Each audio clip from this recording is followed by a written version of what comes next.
Hi guys, welcome back with me again in this channel. So in this video I'm gonna show you how to remove and add backgrounds to your video in CapCut.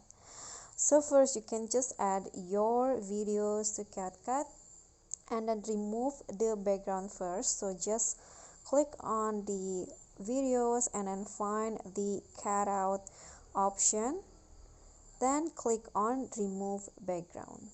Just click on that and wait for CapCut to removing the background. So just see the progress in here, wait for it until it's 100% or fully remove the background of your video.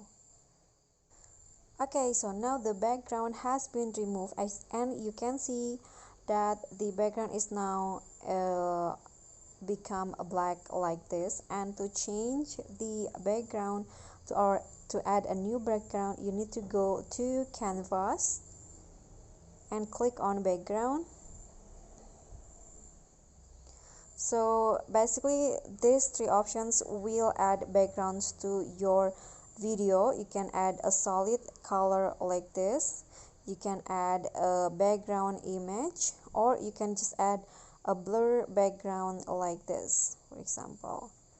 Okay, I'm going to try the solid color first, so it will become like this. Then I'm going to go to background.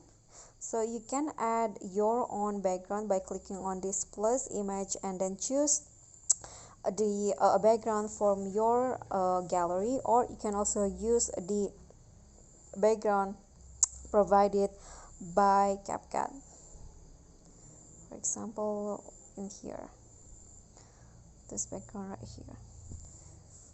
Okay, so you can just wait until it's applied to your videos. That's basically it. I hope this simple tutorial will be helpful. Thank you so much for watching. Please don't forget to subscribe, like this video, comment, and also click on the thanks. Bye.